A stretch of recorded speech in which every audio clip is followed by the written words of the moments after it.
So, hi guys, welcome to the Play and Learn series of Tomo Club, which is a game-based social emotional learning curriculum. Today we have a very special guest with us, Jennifer Ellis, and she's a superintendent at Morenci area schools in Detroit area. So, thank you, Jennifer, for agreeing to be a part of this podcast. And I would let you introduce yourself again.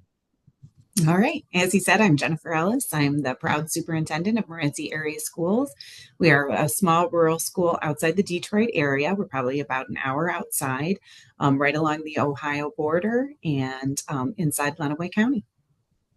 So yeah, actually, I've been to Ohio. I met the Butler County Education Service Center, which works with multiple districts over there.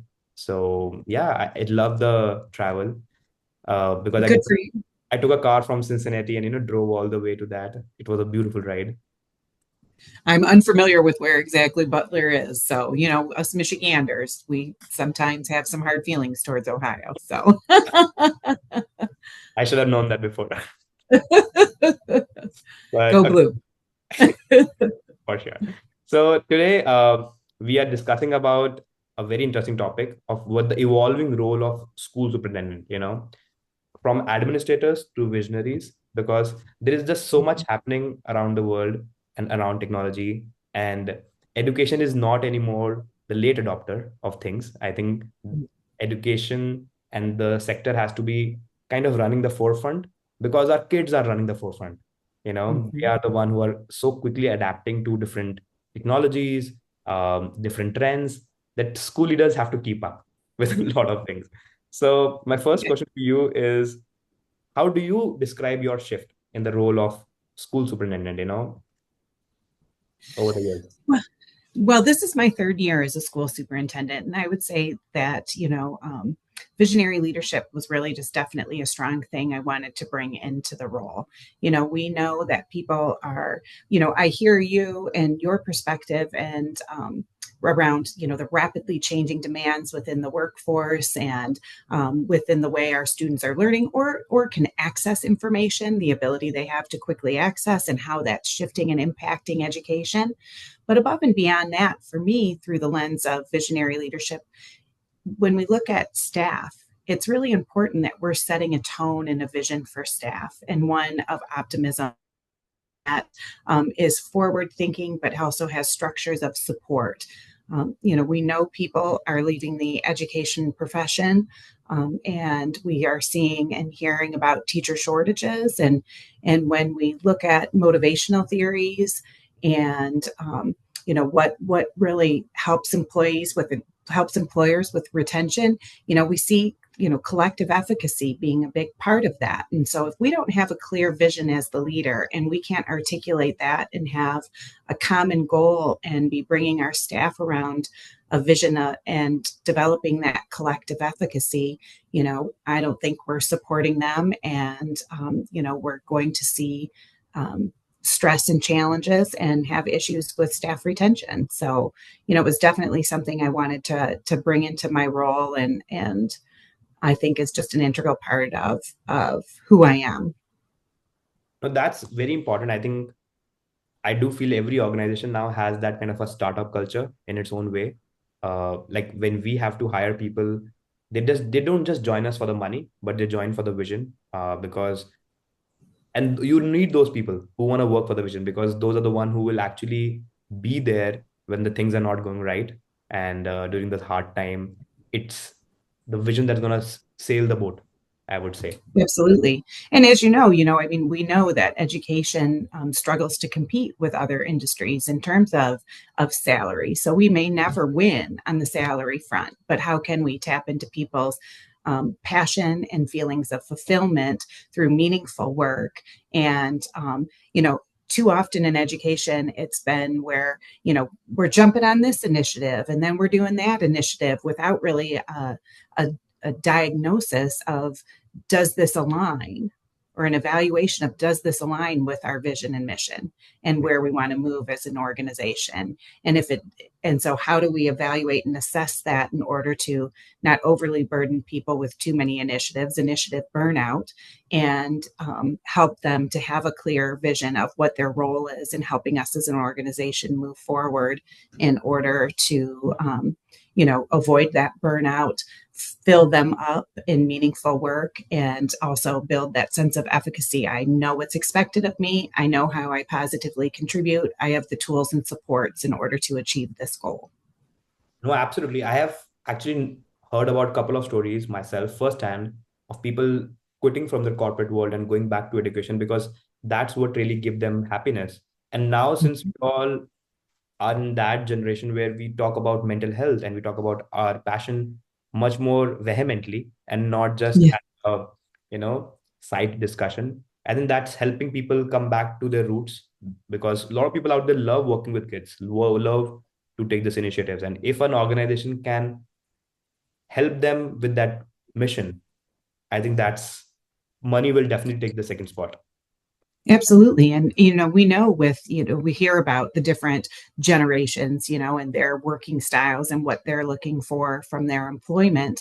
And, it's very important that we're regularly assessing and evaluating, within our vision, are we meeting the needs of our staff too? Are we providing them with meaningful growth opportunities? Are we providing them with, how are we keeping them engaged and feeling valued in the work environment, to address those changing demands? There's a lot of choice now. There's a lot of different ways to do work, and education is starting to make some shifts in that, but it's still pretty bound by a school building, a school day, a start and end time. And so we're restricted in some of those things.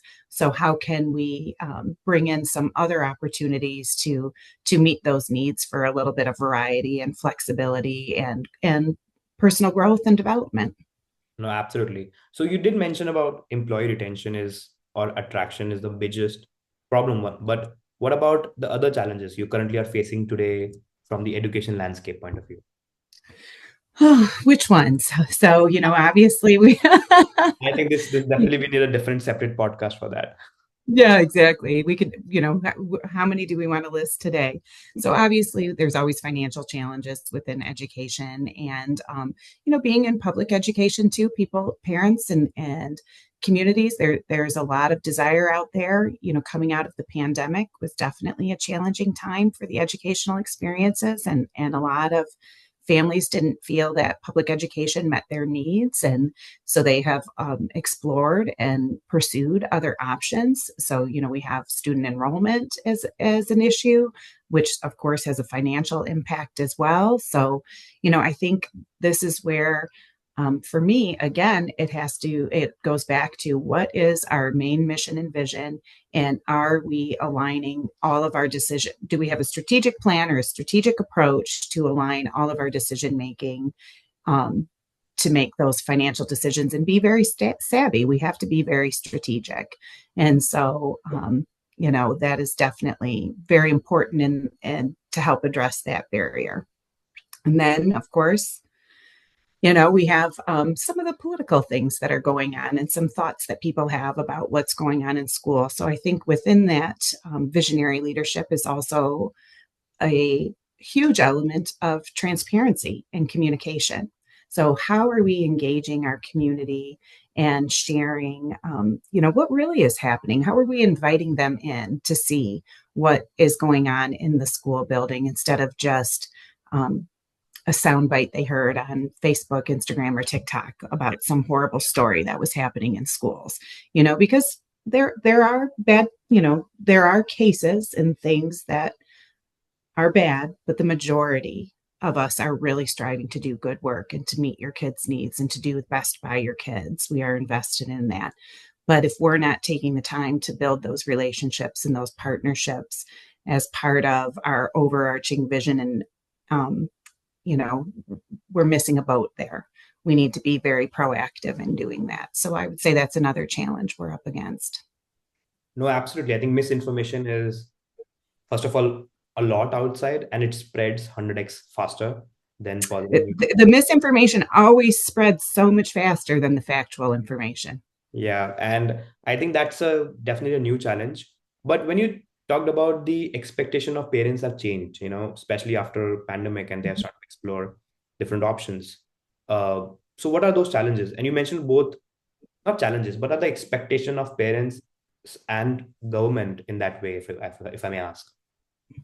Well, I think, they have seen that maybe there are other ways for their child to learn, and that having a more flexible schedule might be an option that they're looking for their family. And so what ways can we partner with that? I I think often about, we talk about kids that are choose or elect homeschooling, and I feel at times school districts have had more of a contentious relationship with that. And, you know, I see them still as a tax-paying citizen who's an important partner. So what ways could we partner with you, and still allow that parent? I think every parent has the right to make the choices. And I think we have to embrace that rather than instead of getting into a conflicted relationship. And how could we partner with you? What things could we do to complement or supplement some of what you're doing at home, that would offer your student or your child some expanded experiences in order to have a working relationship rather than a conflicted, not serving each other type of partnership or relationship. No, I think parent choice, oh no, student choice has become much more significant, and rightly so. So I have a theory, I have a theory that what would the future of schools look like? So when a lot of my friends after graduation, they did working experience like 3 to 4 years, and then they were deciding to do their masters in business administration, or they were choosing their different schools. The criteria for them was actually what kind of peers are going to come to that school, and Mm-hmm. there for them the college was much more like, who are they going to network, who are they going to make friends with. So, and if I look at it, that kind of culture is percolating now to the school level, because Mm-hmm. I think whether it's lesson plans, whether it's tutoring, it is getting commoditized, and it will get to come more commoditized with AI coming in. That Mm-hmm. as a parent, I would love to send my kid to a school because he or she loves to go there. Uh, Mm-hmm. he or she loves to interact with the teachers. So this future of school looks like a place which is going to be a fun place where they meet friends, make connections, and learn from each other. So I think that's a huge possibility that parents Yeah, will start to. absolutely. And truthfully, I always, I reflect back, and I think school has often been fun for kids. And I Yeah, think, sometimes we've lost sight of that. And that's where, we were talking before we got into the podcast about, PBIS, and obviously positive behavior interventions and supports is an initiative to help deal with problem behavior by clearly defining it and so on. But for me, and what I say often to my staff is it's more than that. It really is a culture too. And it's really around that. One of the biggest components of that is that positive acknowledgement and that feedback and that praise, and building that environment that's fun, and that we're bringing kids in and engaging them, and to say, what would be, if we're working towards a goal, what would be a fun activity if we meet this goal? What do we want to do? How do we want to celebrate together as a community? How yeah, do we want to support each other as a community? How do we um, help our peers become the best that they can be too? And because we're not family, but we spend more time together sometimes than families do. You're with us most of the day. And, so we're together. So let's think about, how do we build strong relationships, have fun, have engaging learning experience, foster curiosity and yeah, interest, have choice, and set a tone of supporting each other in order to create, like you said, that fun. Like, I want to be there, there's something for me there. And so, that's a huge part. I couldn't agree more.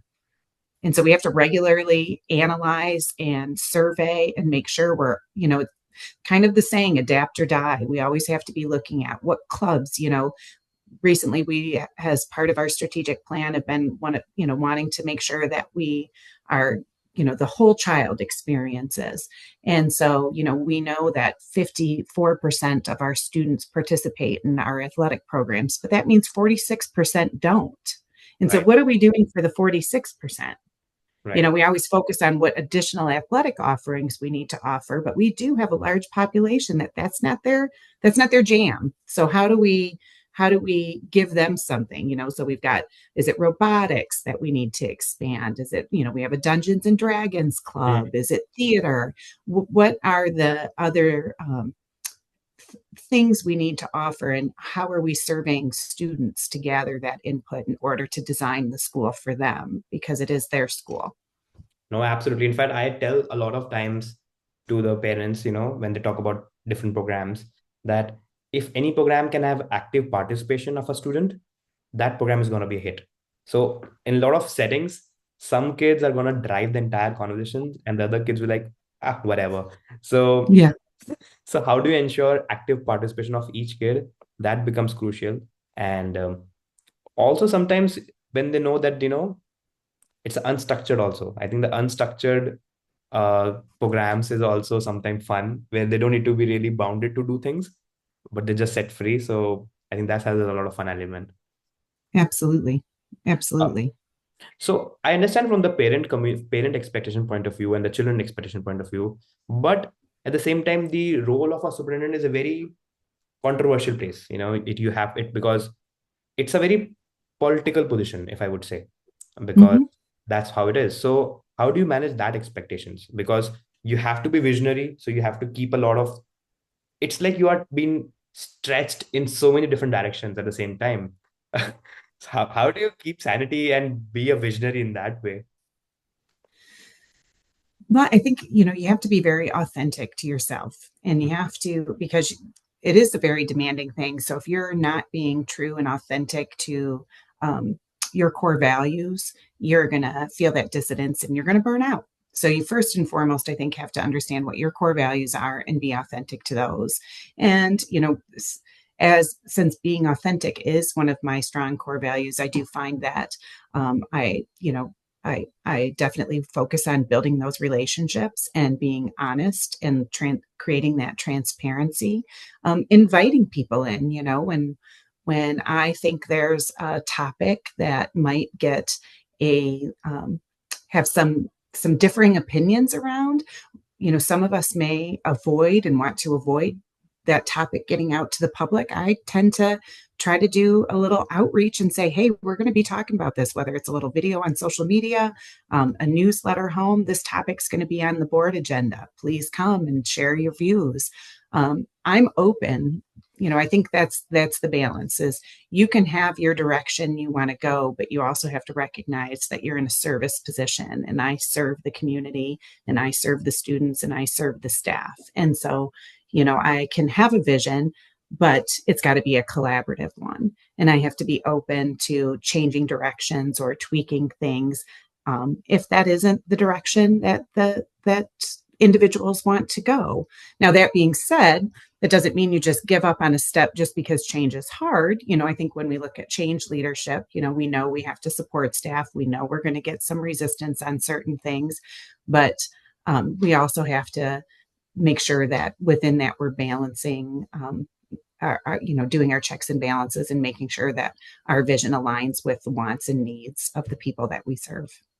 No, absolutely. I've heard from a lot of school leaders that the first 2 years is actually putting your foot down, making sure Yeah. your words is being heard in the right frame that it was meant to be. And slowly things start to change, because if you try to come with an iron fist, it tends to break, then make. Yeah. So yeah, it definitely. So we did have mentioned a lot of skills here and there, when you mentioned about transparency, flexibility.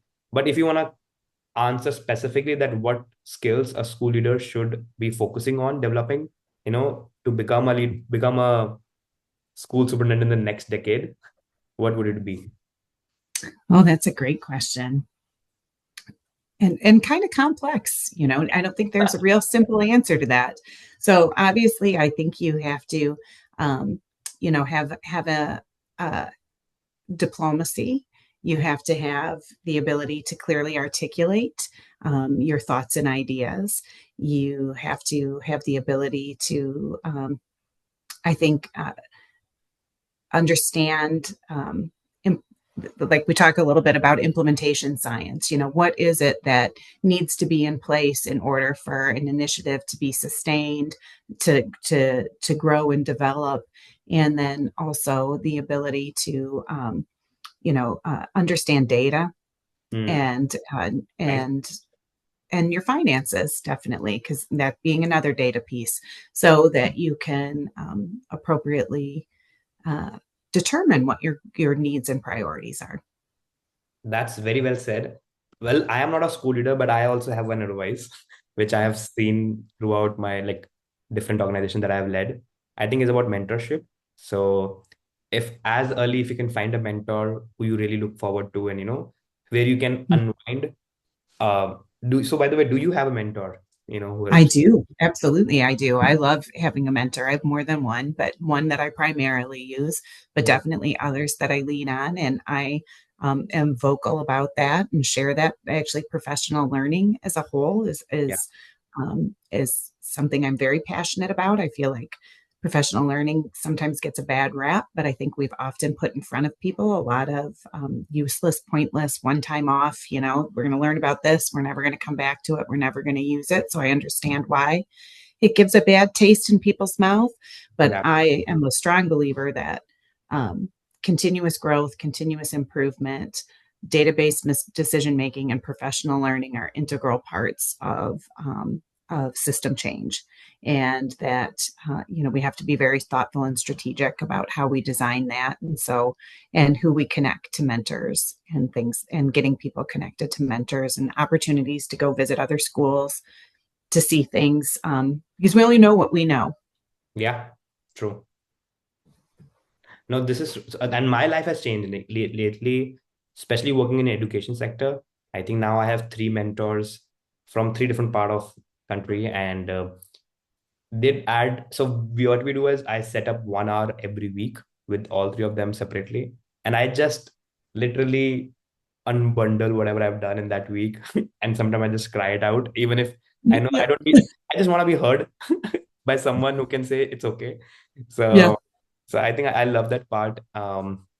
So this brings me to the last segment that I want to talk about is the future of education leadership. You know, sometimes we have to predict of how your role as a school leader is gonna transform. You know, 5 years or 10 years from now, maybe from the scope of work point of view to your responsibilities to your initiatives. So if you want to just put up a predictive hat and just think about it, what do you think is going to be the future role of as a superintendent? That's a good question too. And I think I see some already doing it. So, I'm trying, am I thinking forward enough? I'm challenging myself, but um, I think we have kind of instructional leader versus a building manager, right? Or like a district manager. And I think often we've been manage, keep things going, keep the budget solid, where I think the change is that we're going to have to be that instructional leader and really leading that, and visionary. I think that's requiring more of a visionary component anymore. It's not just, for years before education existed as the status quo.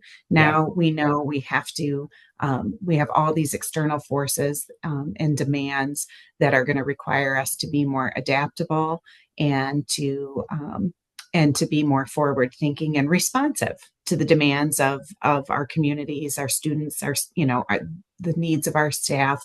So I think we're definitely going to have to be more visionary than we were in the past. Mm. And also, within that is that more of the transformational leader, the leader who's leading change and is inspirational and understands how to help move an organization in a different direction versus just manage an organization in its current place. This gives me immense pleasure, but I want to insert Tomo Club here a little bit. all the skills that you mentioned, and I have to maybe send this video through a AI, and I have to ask what all skills you mentioned in throughout this podcast. You mentioned adaptability, flexibility, management style, leadership, and to be this gives me so much confidence that what I'm doing in the right direction, because I talk about these skills are going to be relevant for humans Mhm. Mhm. anyways in the future. For Whatever sure. whatever AI is gonna replace or make it efficient, we have to do these things anyways. So I think when we are teaching these things to the kids, it makes me feel that I'm in the right direction, nevertheless. Right? And Because you're giving them, what we used to say, 21st century skills, and yeah, so these are the next skills that we know, creativity, that the things that AI cannot do automatically, it can crunch your numbers, it can do your data analysis, it can give you a summary of a reading piece, it can write you an article or a piece, but what it can't, it does lack some creativity and fresh and new ideas, and that adaptability, and so it's definitely the skills of the future for sure. absolutely. So just a final thought, you want to share any key takeaway that you hope the audience should remember, especially when you talk about the transitioning of your role from Yeah. into a visionary. So any takeaway that you want to share? Well, I guess I would just share that, it's not a model of perfection. It's a model of continuous improvement. Okay. And, to be courageous in taking the chance and the risks and putting yourself out there, with sharing your thoughts, ideas, and vision, because people need that. Our staff, our students, they need that. So I just encourage that, and that, I say all the time, I don't have to be the perfect or the best superintendent. I just have to be one who's willing to grow and learn and reflect. Yeah. And that's all I can be. There is no perfect answer. We talk about that a lot with continuous improvement, and we make a decision based on the data, and then we reevaluate, and we change directions if the data is saying, hey, that's not working, that isn't, this plan is not the best plan. And so I think we have to be less fearful about being perfect, or being judged, and be more worried about being open to feedback, responsive to it, reflective, and yet courageously moving forward. No, absolutely. These were so insightful thoughts overall. And I think your district is very lucky to have you as a leader. And I wish all the best to your future plans.